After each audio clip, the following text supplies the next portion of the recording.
Bien, buenas tardes. Bienvenidos a la tercera sesión de Coffee Brains, esta iniciativa propuesta en el marco del BBHI para acercar un poco el estudio a sus participantes y también a todos los que estén un poco interesados en conocer mejor cómo funciona este proyecto que pretende promover la salud cerebral. Primero me presento, mi nombre es Lidia Baqué, soy doctora en Medicina e Investigación Translacional por la Universidad de Barcelona, donde sigo trabajando como investigadora postdoctoral. Desde el inicio de mi carrera investigadora formo parte del grupo del doctor David Bartrés, a quien seguramente algunos de ustedes ya conocen, porque también es el investigador principal del BBHI. Y bueno, para que conozcan un poco a qué me dedico, mi interés científico se centra en estudiar los mecanismos y las características del cerebro que pretenden explicar por qué algunas personas son capaces de llegar de forma exitosa a la edad avanzada. Es decir, consiguen un envejecimiento exitoso. ¿Y qué entendemos por envejecimiento exitoso? Pues, por ejemplo, aquellas personas que mantienen la memoria a pesar del paso de los años. ¿Y cómo pretendo responder esta pregunta de investigación? Pues mediante datos de neuroimagen, específicamente analizando datos de resonancia magnética. Y es por eso por lo que hoy estoy aquí, porque con esta charla, que lleva por título ¿Qué podemos aprender mirando imágenes de nuestro cerebro?, les vamos a intentar explicar el papel clave que juega la neuroimagen para entender mejor o para caracterizar la salud cerebral, y al final de esta sesión también les comentaremos un poco de forma genérica los hallazgos principales que hemos podido conseguir en el BBHI analizando este tipo de datos. Pero bueno, en todo caso, quien va a llevar a cabo la sesión es María Cabello Toscano. Ella es investigadora predoctoral también en la Universitat de Barcelona, en la Facultad de Medicina y Ciencias de la Salud, en el grupo del doctor David Bartrés, y realiza su tesis doctoral analizando estos datos de resonancia magnética del BBHI.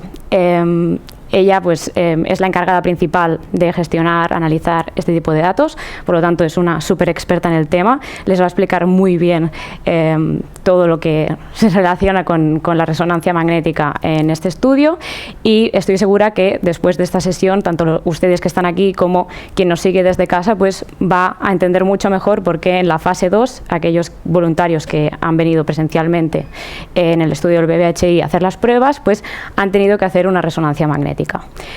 María es ingeniera de la salud con mención en bioinformática por la Universidad de Málaga, y posteriormente realizó un máster en cerebro y cognición en la Universidad Pompeu Fabra de Barcelona.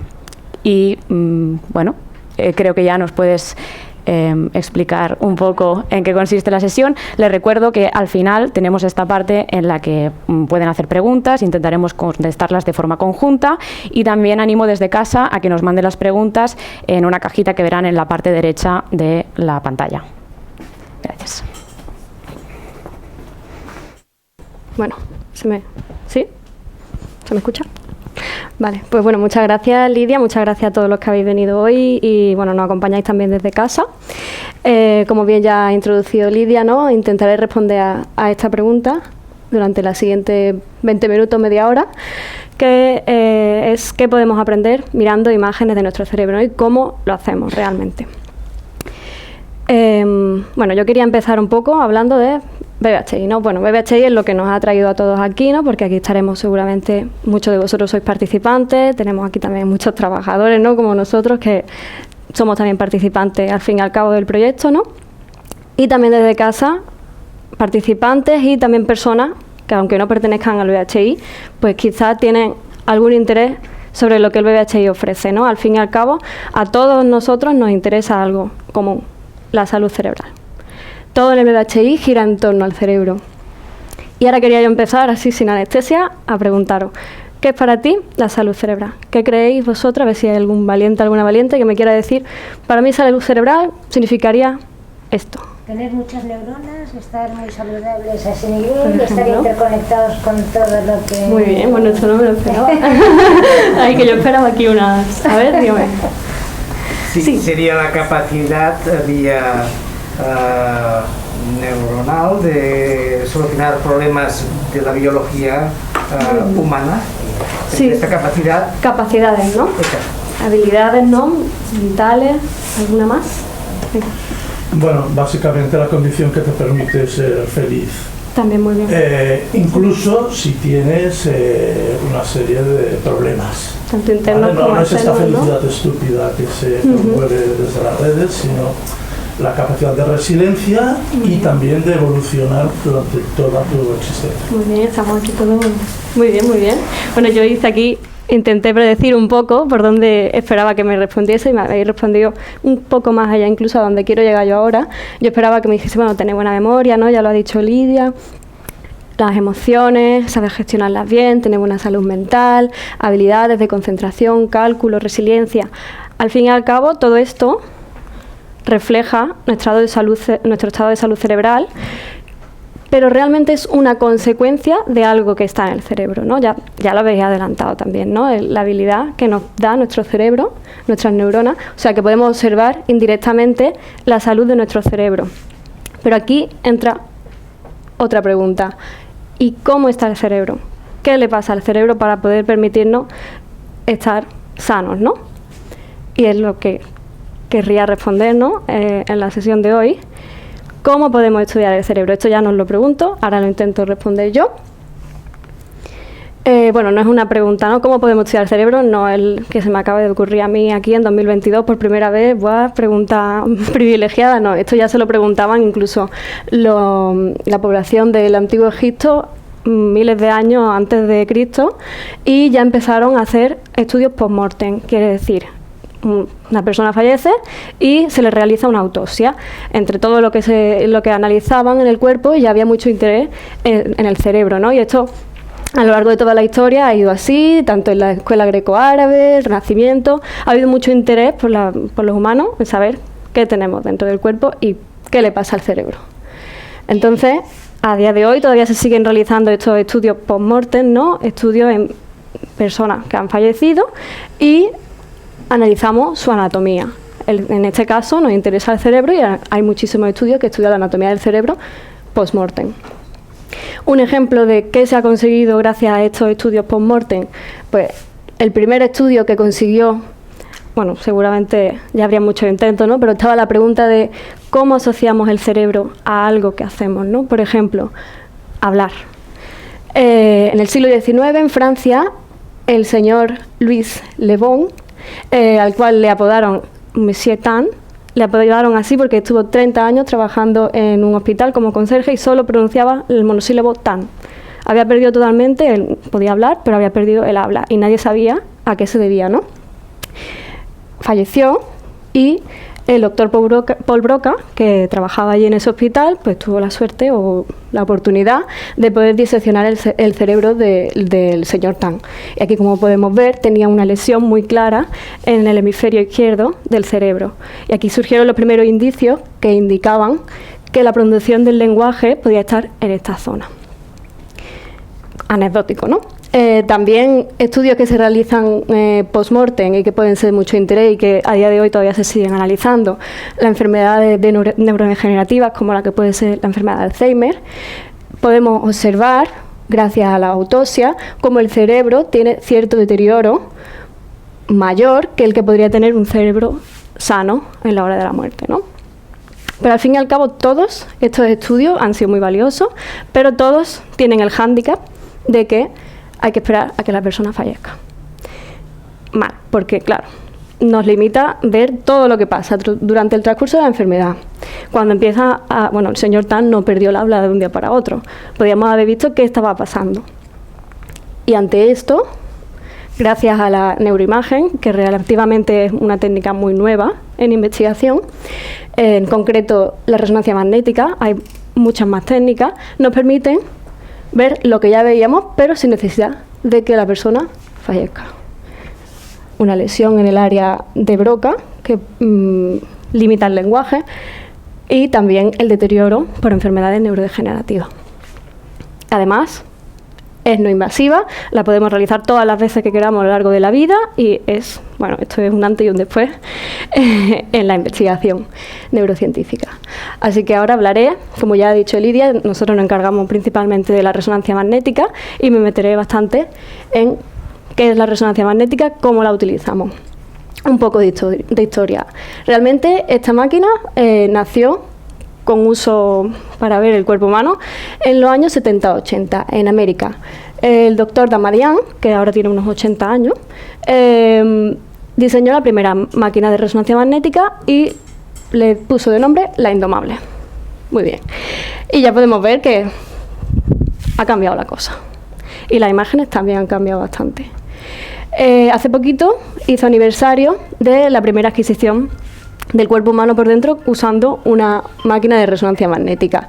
Larry Minkoff, que era un trabajador, investigador postdoctoral de aquí, el doctor Damadian, se metió durante 4 horas en esa postura. Ahora mismo, bueno, la resonancia magnética que hacemos aquí en el BHI es 1 hora, pues estuvo 4 horas así para sacar esta imagen. ¿Qué podrá ser? ¿Qué parte del cuerpo? Los pulmones, ¿no? Muy bien. Aquí tenemos los pulmones, las costillas, el corazón. Se ve regulín. A día de hoy se ve muchísimo mejor. Pero bueno, un poco de historia. ¿Cómo funciona la máquina de resonancia magnética?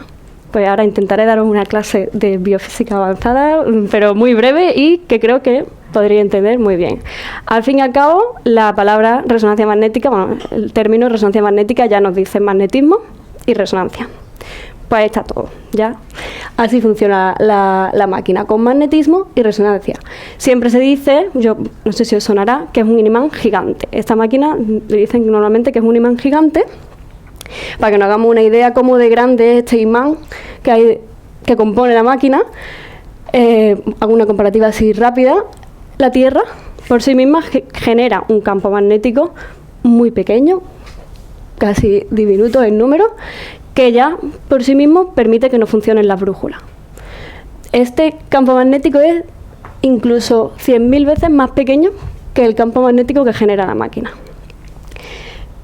Un imán de nevera, que ya incluso podemos notar, ¿no? Si lo acercamos a unos tornillos, ¡pum!, ya notamos la fuerza, ¿no?, de ese imán.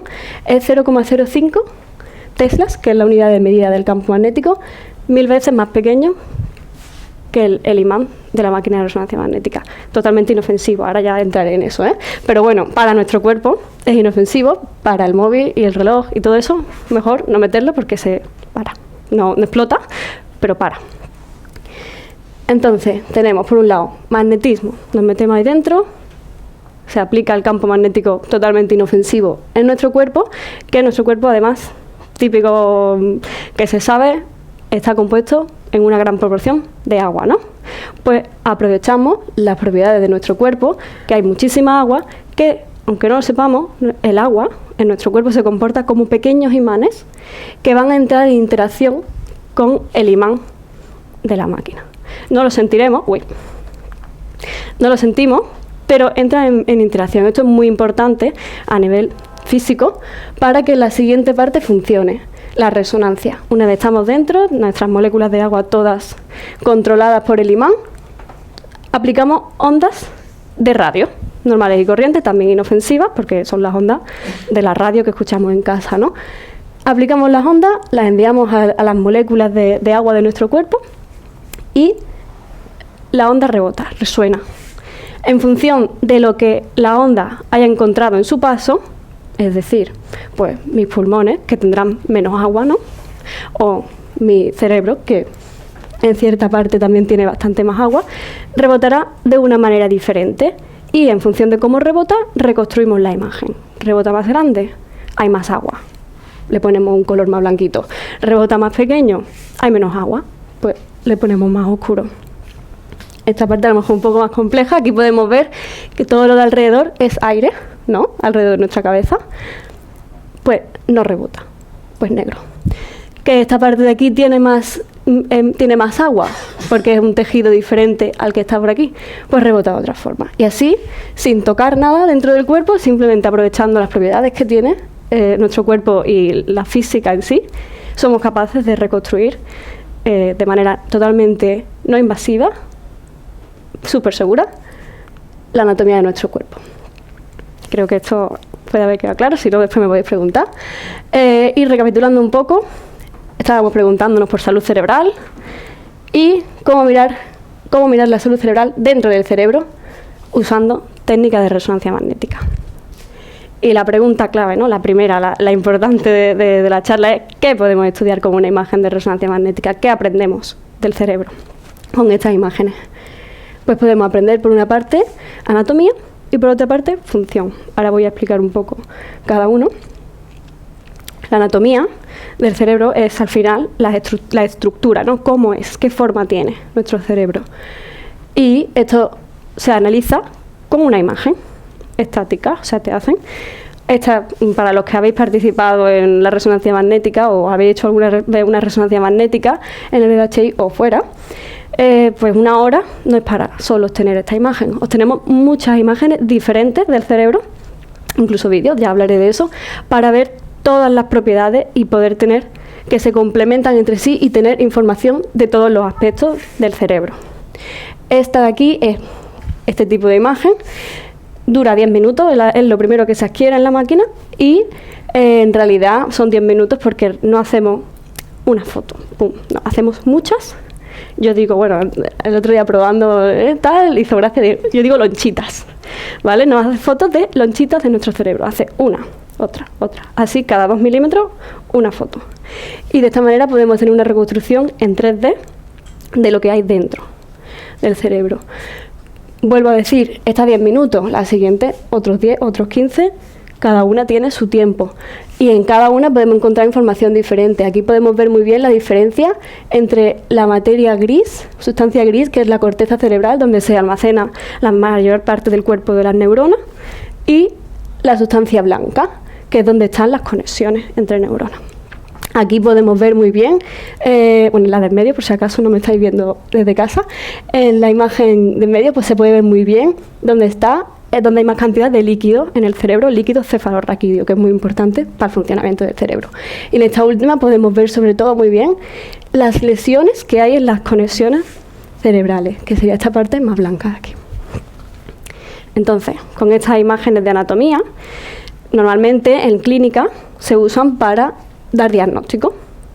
A simple vista, un neuroradiólogo está entrenado y sabe lo suficiente para ver una imagen y decir, pues hay esta lesión, tienes tal, tienes cual. Bueno, depende de la patología, ¿no? Tampoco.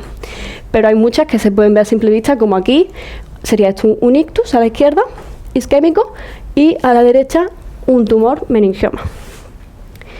Pero claro, o sea, nosotros en el BBHI os hacéis la resonancia y un neuroradiólogo que trabaja para nosotros está haciendo todos los informes para asegurarnos de que todos vosotros y poder daros una respuesta para saber cómo estáis en casos más clínicos. Normalmente no hay nada, ¿no? Todos somos bastante sanos en este proyecto.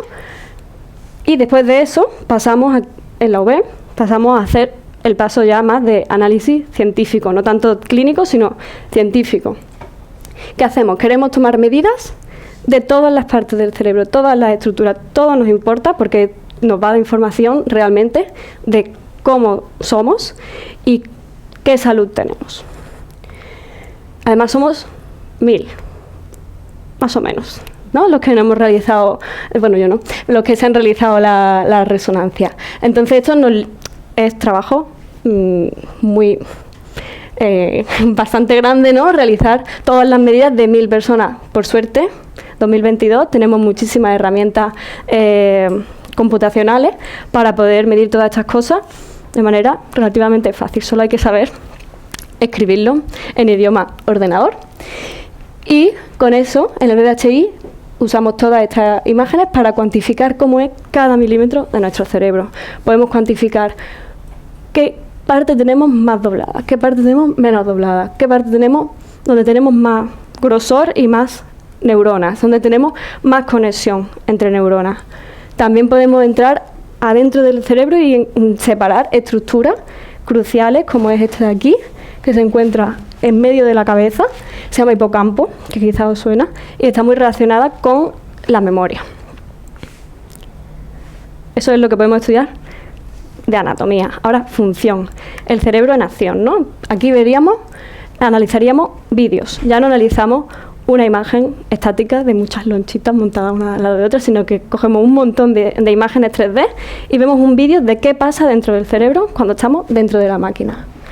Normalmente, aunque esta parte no la hacemos en el BBHI, pero la siguiente de la que voy a hablar sí, se pide a la persona que está dentro de la máquina que haga una actividad.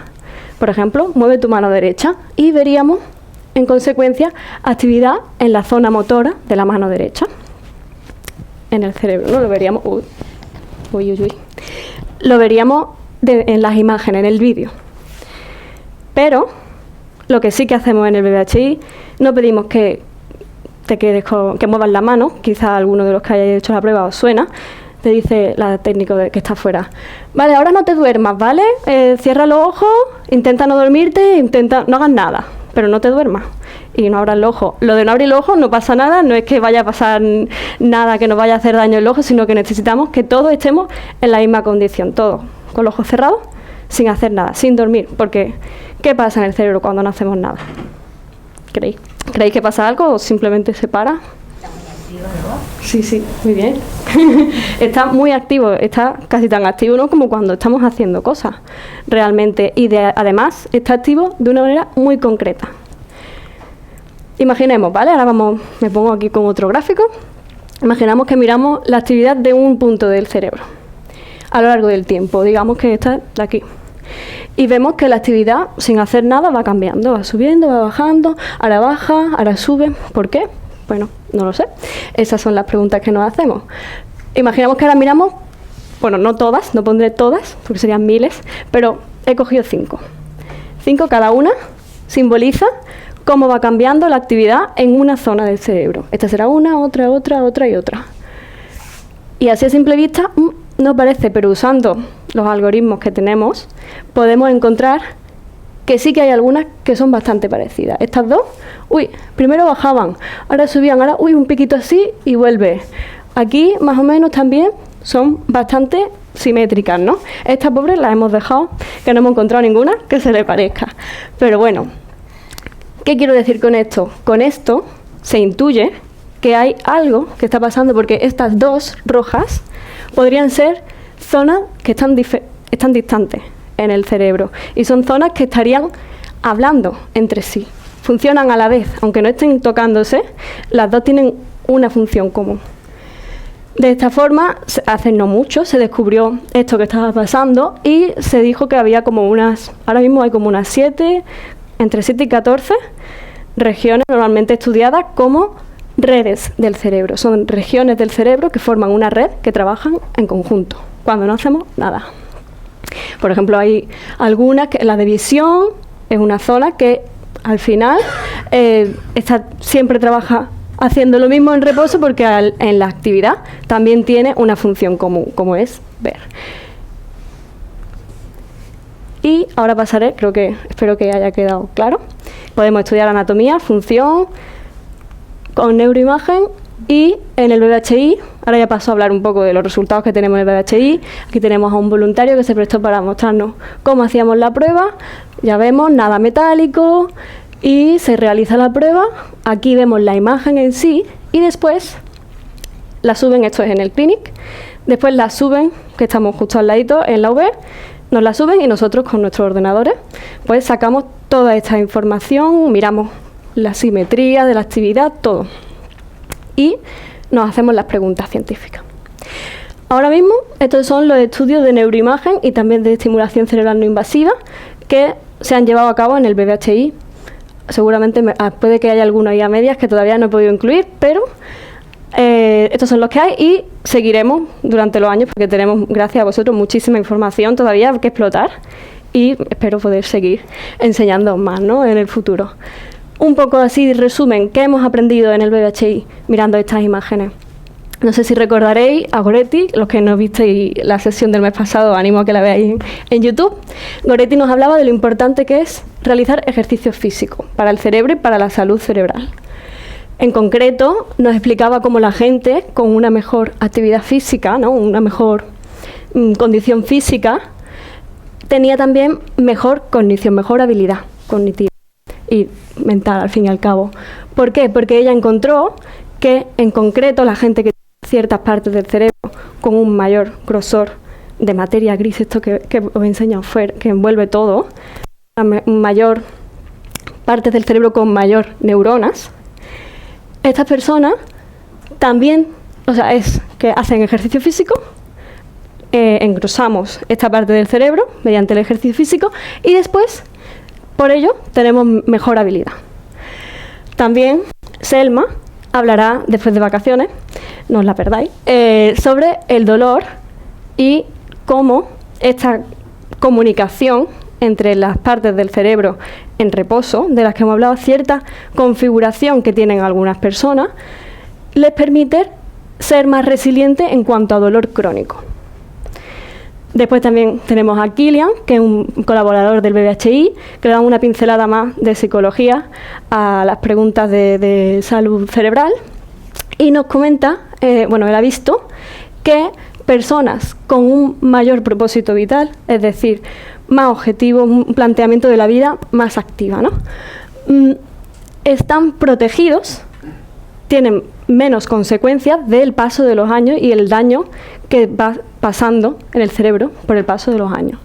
También David Bartré, que todos lo conoceréis o casi todos, ya lo ha mencionado Lidia, ha hecho con esta estructura que os enseñé muy relacionada con la memoria, ¿no? Ha encontrado, el churrito este que os puse antes, ha encontrado asociaciones entre el tamaño de esta estructura y marcadores sanguíneos de neuroinflamación y genética. También, el estudio en el que yo he estado trabajando, esto se comentó en la primera charla de Coffee Brains. Si no estuvisteis también, la dio Ivette muy bien, os animo a que la veáis, que está también en YouTube.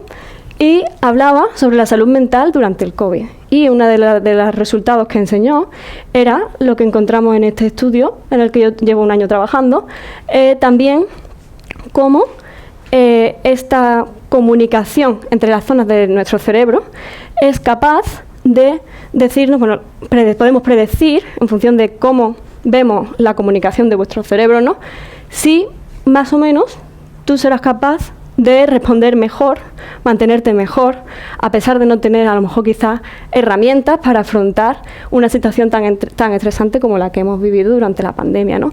Y por último, no porque sea menos importante, sino porque no es 100% resonancia magnética, María Redondo, que también hablará después de vacaciones, y Rubén Perellón se encargan de una parte muy importante del VHI, que quizá también habéis participado, que es la estimulación cerebral no invasiva. Estimulamos el cerebro a través de imanes también, y estas técnicas se pueden realizar con mayor precisión gracias a las imágenes de resonancia magnética que obtenemos. Y eso es todo. Muchísimas gracias y ahora preguntas son bienvenidas.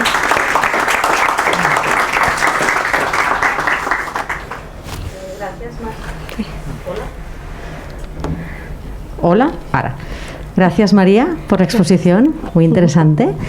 Si os parece bien, damos paso a preguntas de la sala.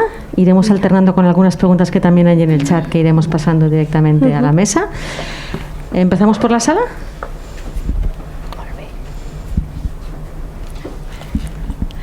Hola, muy interesante, muchas gracias. Gracias. Yo te quería preguntar, ¿cuál es el papel del contraste en las resonancias? Vale, buena pregunta. Sí, aquí realmente las técnicas, la resonancia magnética que adquirimos en el BBHI, no usamos contraste, por eso de que sea totalmente no invasiva. Al fin y al cabo tampoco el contraste simplemente es una inyección y tampoco es tan invasivo, no te va a hacer.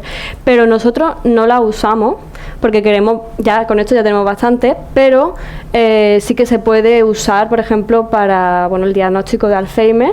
Se realiza no vale con las imágenes que tenemos aquí, sino que necesitamos ver cómo nuestro cerebro digiere, por así decirlo, ¿no? Está bien dicho, tú eres la más bióloga, digiere cierta sustancia y vemos qué parte estaría consumiendo más de la sustancia que entra en el cuerpo y qué parte consume menos, para ver qué hay a nivel más metabólico, por así decirlo.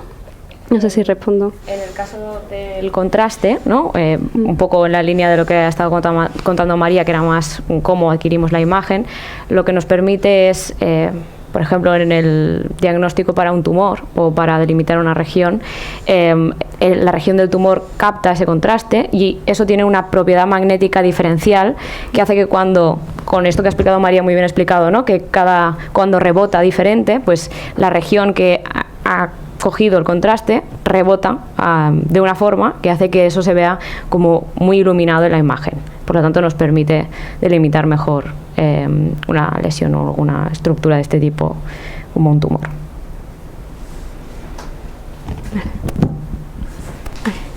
Sí. Sí, hola, muchas gracias. A ver, antes hemos visto una imagen de un ictus isquémico. Ajá. Vale, ¿la pongo? Vale. Como queráis. Yo quería saber si a día de hoy, con vía resonancia magnética o TAC o otras tecnologías de visionado, podríais determinar en qué época, cuándo sucedió. Surgió el ictus isquémico. El ictus. Aquí, bueno, pido ayuda en la sala a los neurólogos, pero hasta donde yo sé, sí, ¿no? Se va viendo. No es la prueba del carbono 14, ¿no? Pero lo que sí que puedes diferenciar. No se te oirá un momento, doctor. Si así la gente que está en casa te oye mejor. Gracias. Sí, lo que puedes ver por el tipo de lesión, sí que puedes saber si es una lesión aguda o si es una lesión antigua. ¿Vale? Y antigua podemos estar hablando de periodo de meses. Esto depende bastante de cómo se ha reabsorbido el edema, es decir, de cómo está la zona en un contexto, ¿no? Es decir, las resonancias, como explicaba María, básicamente es la reconstrucción de una señal de radio, ¿vale? Es decir, es una imagen generada por ordenador, y entonces tiene que tener una lectura, las tiene que leer una persona experta que tenga habilidad para interpretar matices, para interpretar pequeñas señales que al ojo incluso de un médico que no es experto como yo, leyendo resonancias, tú dirías, pues está normal. Y el otro dice, no, pero mira, ves, aquí hay este pequeñito detalle, ¿no? Pero la diferencia temporal entre una lesión aguda y una lesión antigua, estaríamos hablando de una resolución de meses. Muchas gracias, Chema.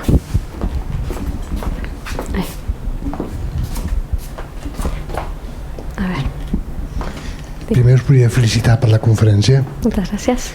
La segona és, heu presentat ressonàncies estàtiques i en ressonàncies funcionals. Sí. I després, en funció de la funció que se li diu al pacient, per exemple, càlcul mental, sí, memòria, resolució de problemes, així, varia la situació una altra. Varia la imatge. Ah, sí. I després, un altre aspecte.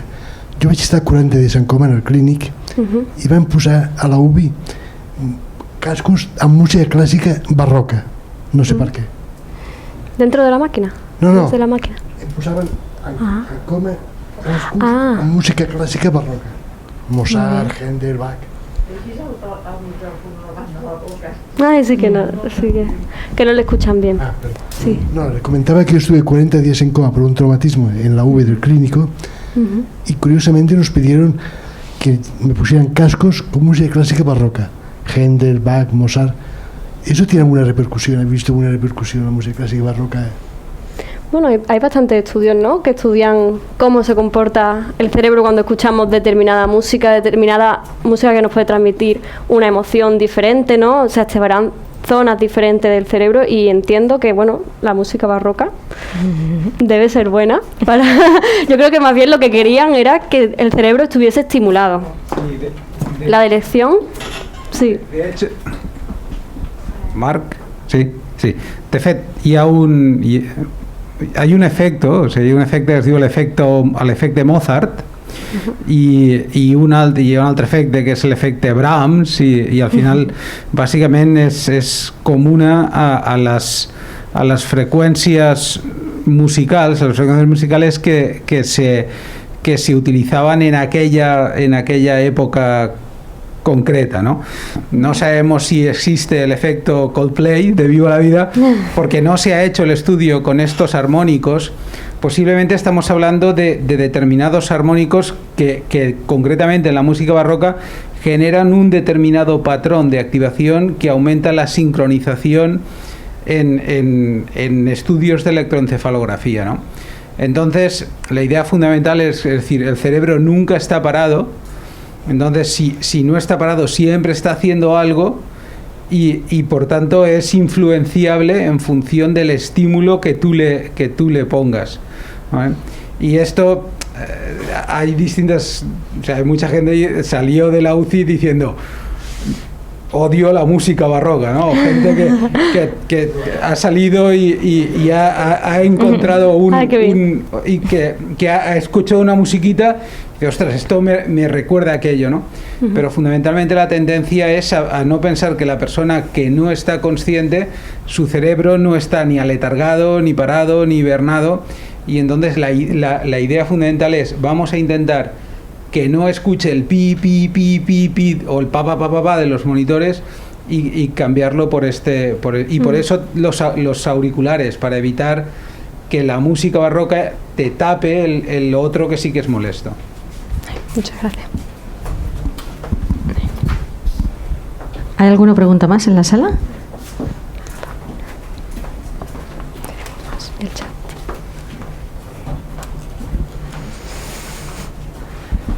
Hola, gracias. A ver, decimos ahí que podemos aprender mirando las imágenes de nuestro cerebro.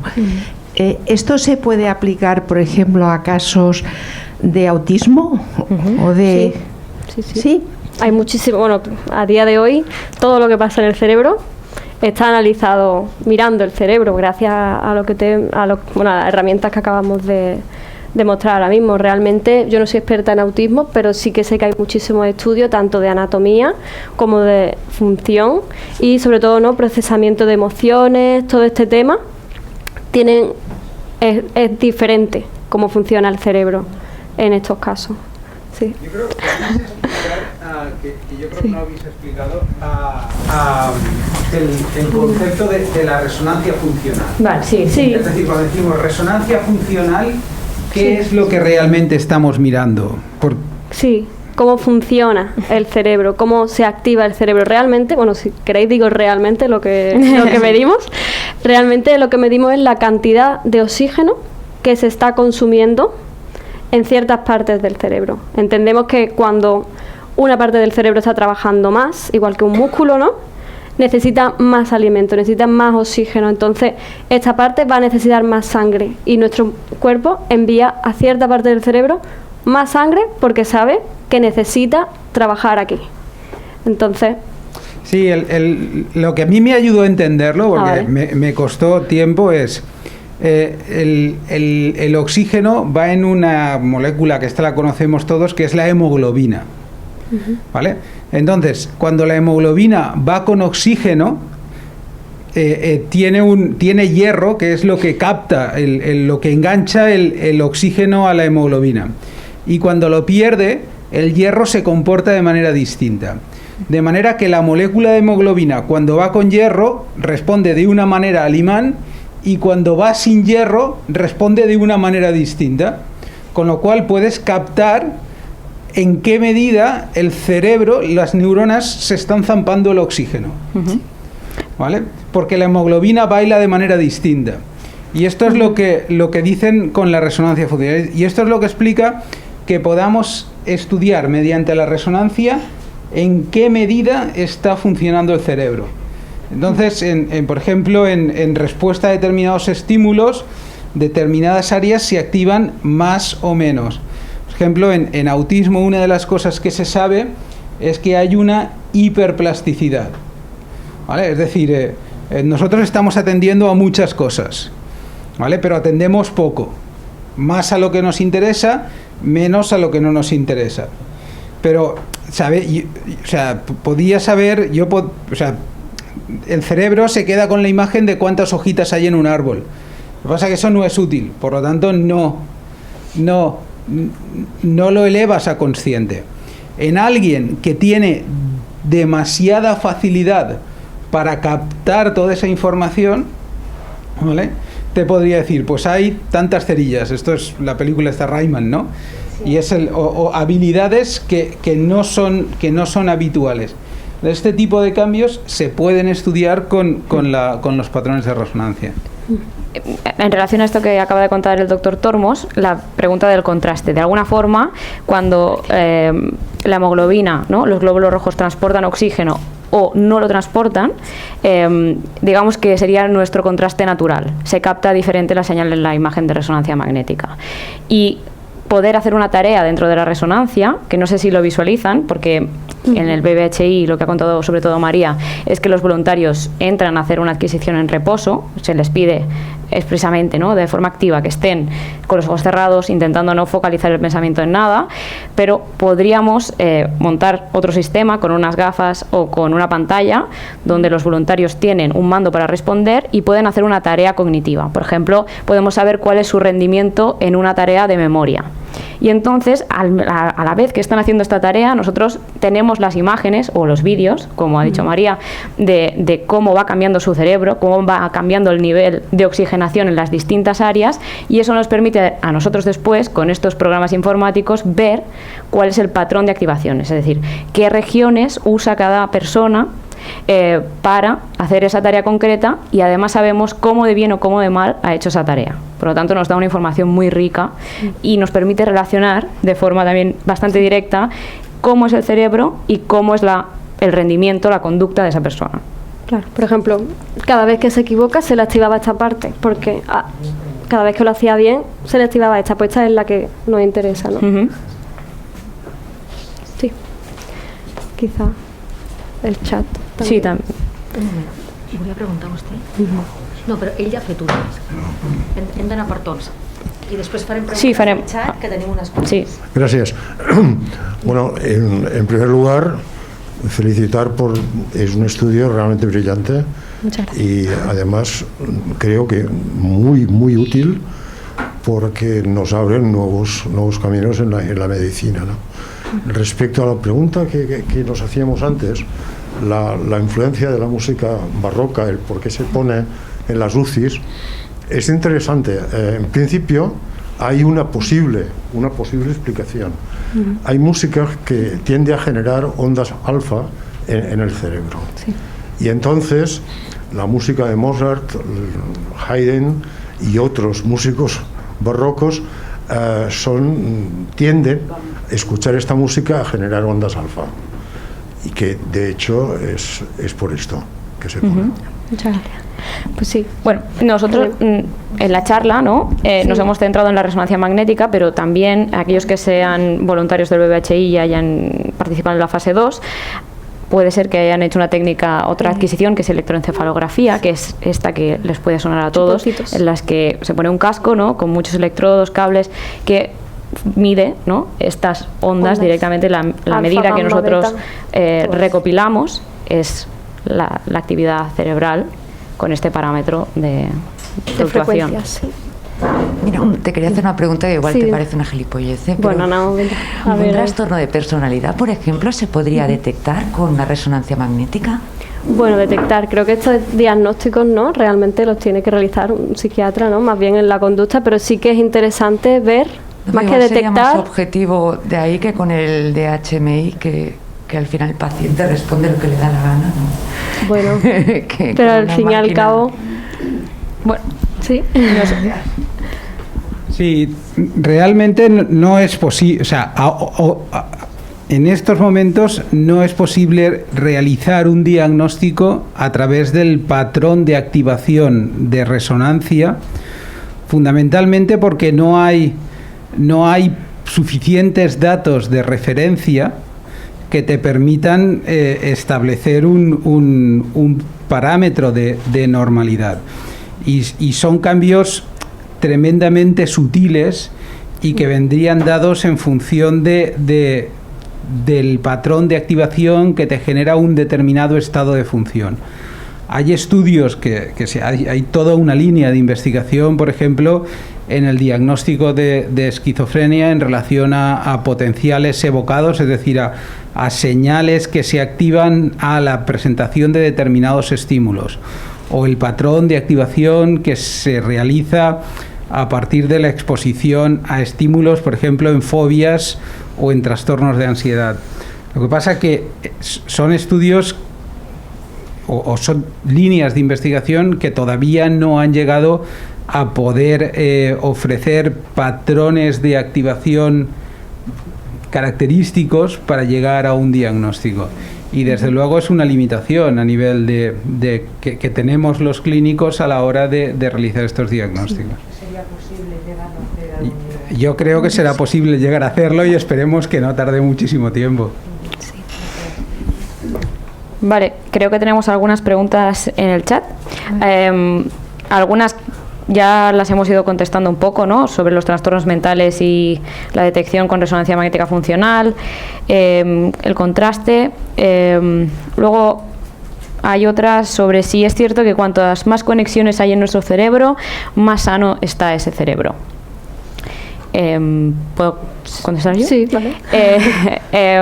Bueno, en este caso la pregunta puede tener una doble respuesta. Es cierto, hay un tipo de imagen que justamente no hemos mostrado, sí, pero que también es como muy atractiva visualmente, que nos permite ver la integridad de los tractos, es decir, estructuralmente cómo de bien están las conexiones entre las regiones que están separadas en nuestro cerebro.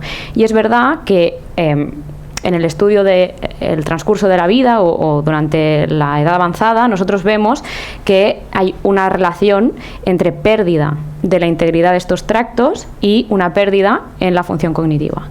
Pero usando el caso del autismo, también es verdad que durante el desarrollo, cuando somos pequeños, tenemos muchísimas conexiones y es clave en el desarrollo de nuestro cerebro, cuando está madurando, que estas conexiones se refinen. Y lo que hace nuestro cerebro es eliminar muchas de ellas para que las que son importantes estén más fuertes, de algún modo.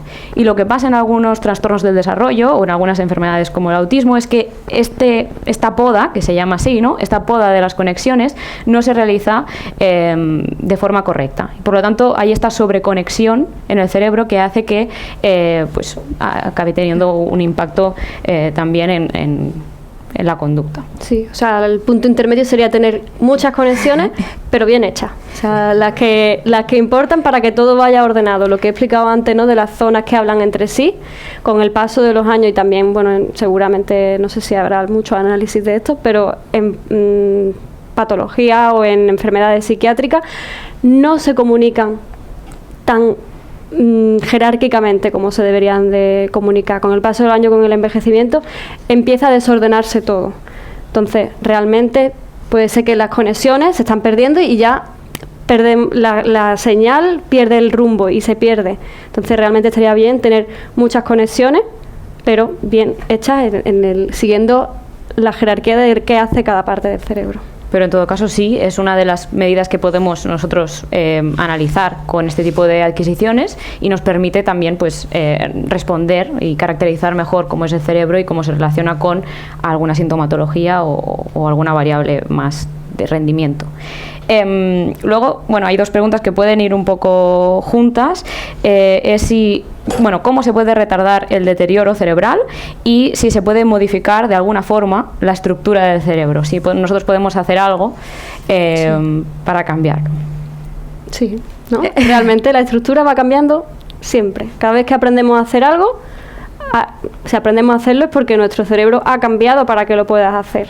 Entonces, realmente, ¿cuál era la primera pregunta? Sí. Sí, lo podemos retardar, el deterioro. Retardar el deterioro. Sí, bueno, hay muchos estudios de este término, ¿no?, la resiliencia, ¿no? Como con tienes el paso de los años o alguna patología que te está haciendo que te vayas deteriorando antes, ¿no? Realmente hay muchos estudios que han demostrado que hay gente que con el mismo nivel de deterioro, incluso en el cerebro, son capaces de funcionar mejor que otras. Dos personas que tienen el mismo daño, unas funcionan mejor, otras funcionan peor. ¿Por qué? Porque estamos todavía en ello, pero se suele asociar a mayor nivel educativo, en el sentido de que has estado más estimulado, no de que tengas más educación, sino que has estado más estimulado a lo largo de tu vida. También en más perfil psicológico, ¿no? el propósito vital, el llevar una vida feliz, como decía aquí antes este señor, no feliz de tontería de qué bien, sino una vida sana emocionalmente. Todo esto ayuda a que nuestro cerebro al fin y al cabo esté más sano y también sufra menos.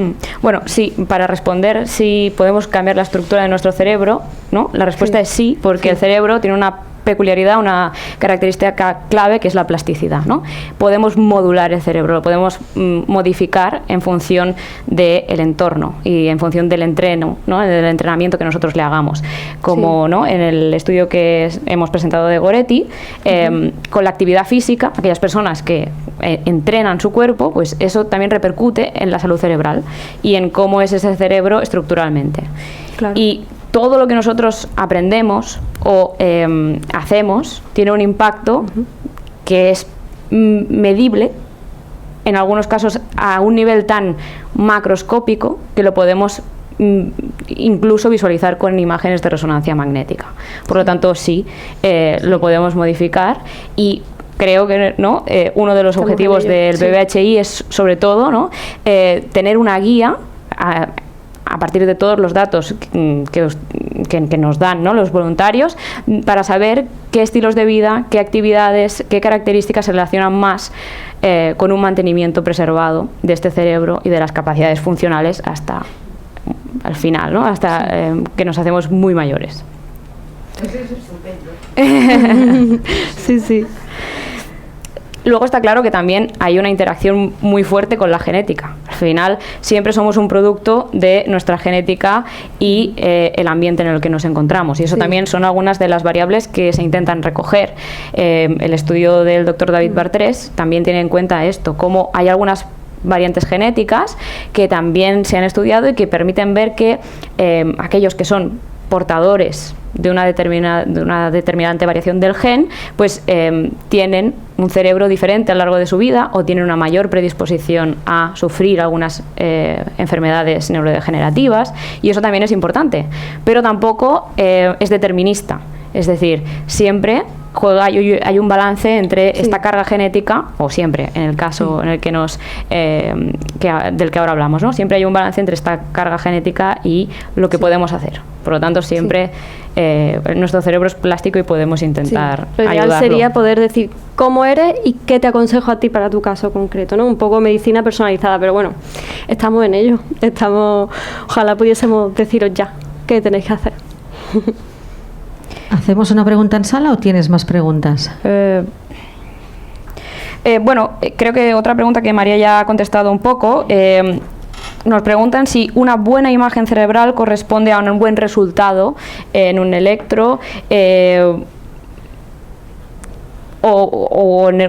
decir, no siempre vemos que hay una correspondencia entre, por ejemplo, el nivel de atrofia, ¿no? Si hay mucha lesión o mucha pérdida de neuronas, que es una cosa que pasa de forma natural, de forma fisiológica, cuando a medida que nos vamos haciendo mayores, vamos perdiendo un poco el dibujo de ese cerebro que habéis visto como súper apretado, ¿no? Con los surcos súper bien definidos, cada vez está un poco más vacío, vamos perdiendo, y muchas veces esta pérdida no necesariamente se relaciona con una pérdida de memoria o con una pérdida de capacidades. Y eso es también porque nuestro cerebro es plástico y porque lo hemos entrenado bien durante nuestra vida, y en el momento en el que experimenta algún daño, ya sea por el paso de la edad o ya sea porque ha tenido un accidente como un ictus o un accidente cerebrovascular puntual, es capaz, debido a que lo hemos hecho un poco más plástico y lo hemos entrenado como si hubiéramos estado pues también ejercitándonos físicamente, pero hemos ejercitado nuestro cerebro, lo hemos entrenado a que tenga mejor capacidad para sobreponerse a ese problema. Entonces, aunque no lo podamos ver a nivel estructural, tengamos cerebros que están igual de mal a nivel estructural, su función es distinta. Y eso nos permite explicar que hay mucha heterogeneidad entre nosotros. Y también es un campo en el que intentamos, ¿no? Sacar un poco de luz. Sí. No sé si... ¿Cómo puedo inscribirme como voluntario para los estudios sobre neuroimagen? Como voluntario se puede inscribir quien quiera. pero accediendo a la página web, que es bbhi.cat, ¿no? Y ahí hay una parte que pone participa, entras y ya te haces una cuenta, pero...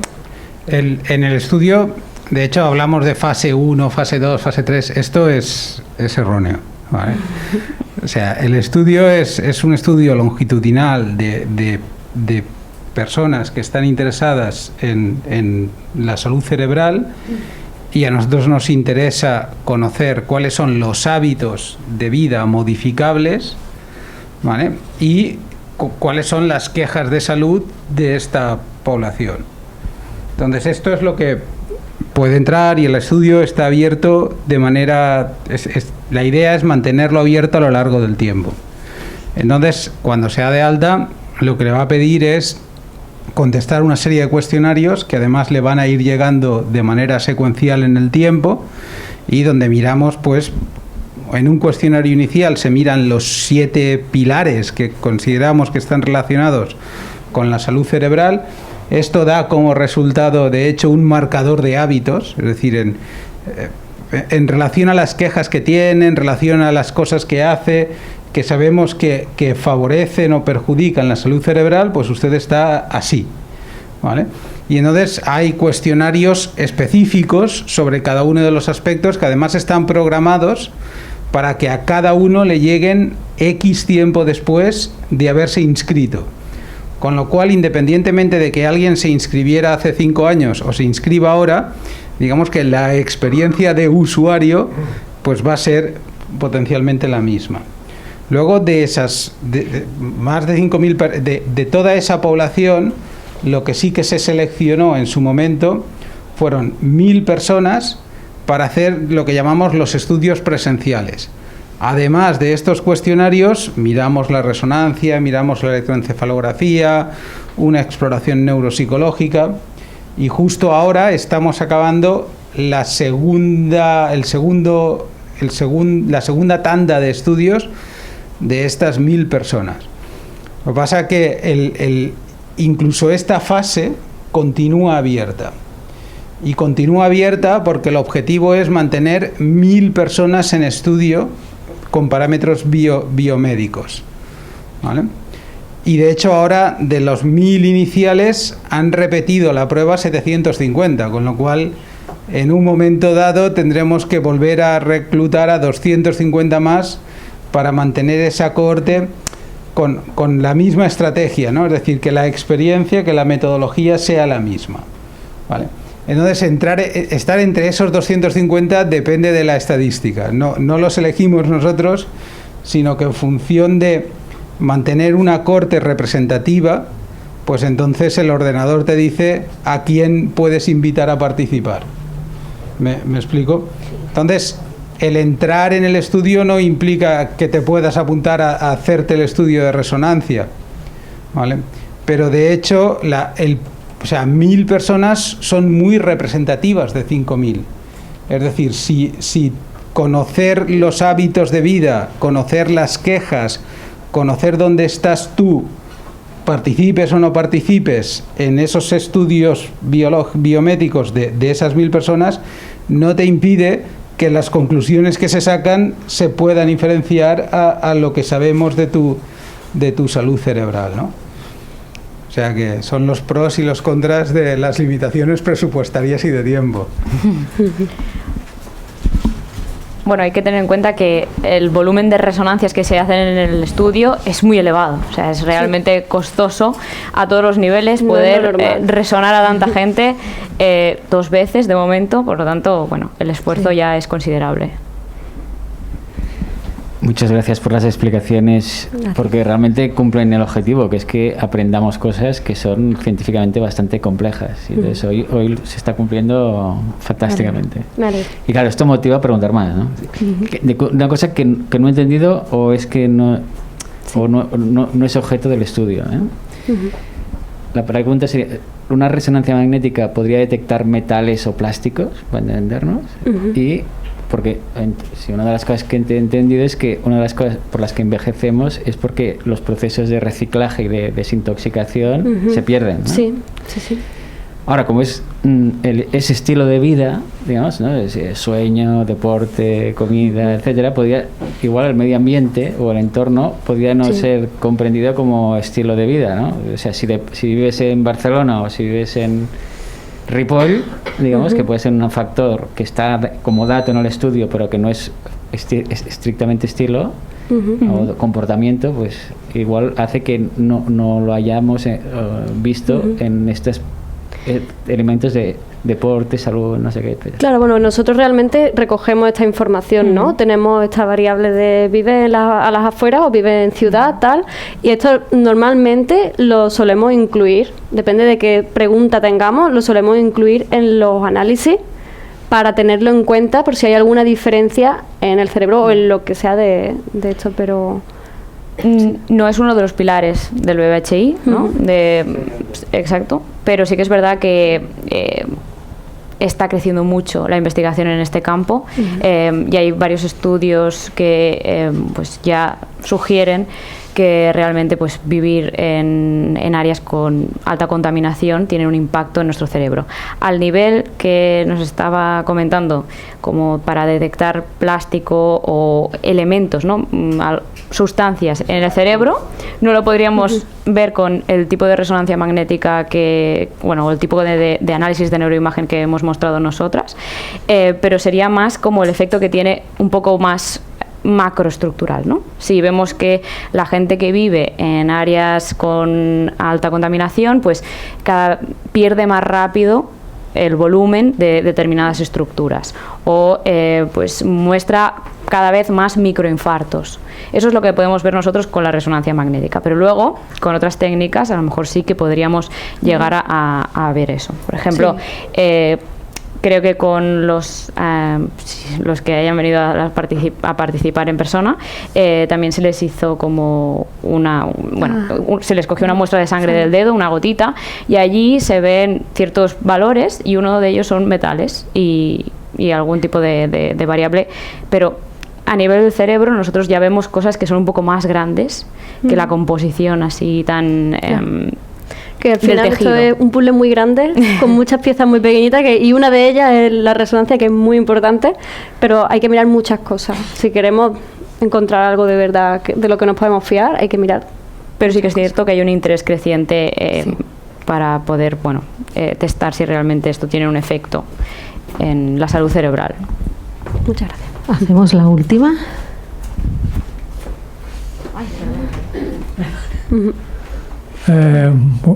Buenas tardes, enhorabuena. Una pregunta de profano. Venga. Es decir, no tengo ni idea de...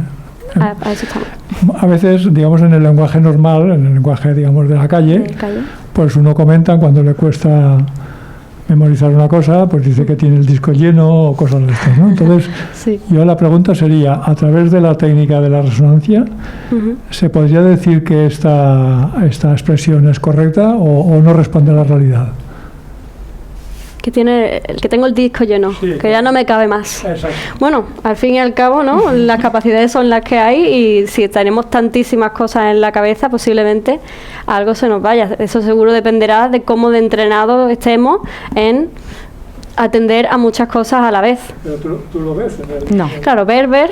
Eso es lo que yo intento explicar. No hay ninguna métrica, ninguna medida, ninguna indicación que no sea como cuando miramos en el ordenador cómo está el disco duro y nos sale un quesito muy lleno. Eso no nos ha pasado. El problema es que no podemos encender la luz. ¿Cómo? ¿Podemos encender la luz? ¿Cuándo? Sí, no podemos encender la luz. ¿Por qué no podemos encender la luz de la sala? Porque ya está encendida. O sea, el cerebro tiene la característica de que siempre está lleno. Siempre. Y lo que haces es cambiarlo. ¿Vale? Cambias el significado de lo que tienes. ¿No? O sea, lo que tú adquieres, la experiencia, lo que tú aprendes, no se esculpe o no se escribe en una página blanca. Sino consiste en cambiar el significado de lo que tú tenías. Por lo tanto, lo nuevo no va a ser igual, el mismo estímulo nuevo no va a ser igual para usted y no va a ser igual para mí. Entonces, no se trata de estar lleno, sino se trata de la capacidad que yo tengo de modificar lo que ya tenía. ¿Vale? Y para eso lo que necesitamos es una estructura que estaba metida muy abajo, ¿vale? Que es el modificador. Es decir, el cerebro no tiene un almacén de memoria. El cerebro es el almacén de la memoria. El cerebro, la red de conexiones es la memoria. Esto es Joaquín Fuster, un científico catalán que está en Estados Unidos y lo explica fantásticamente bien. Y entonces resulta que tenemos una estructura que es el hipocampo, que si nosotros somos capaces de representar una conexión de manera suficientemente relevante, suficientemente importante, entonces este se entera y dice, eso es importante. Y entonces se va a pasar un rato recordándoselo al resto de conexiones y modificándolas. De tal manera que, aunque tú quieras, ya no se te va a olvidar. Entonces, no es que se llene virtualmente el espacio, sino lo que tenemos que mantener es viva la capacidad de modificarlo. Y esto, como todas las cosas, se entrena. Es el mismo concepto de plasticidad del que hemos hablado antes. Y se entrena manteniendo una vida activa en un contexto que sea emocionalmente relevante. No solo depende de la capacidad de esta estructura, sino que depende de la bioquímica. Y la bioquímica se consigue o se potencia mediante factores de crecimiento neural que se potencian con el ejercicio.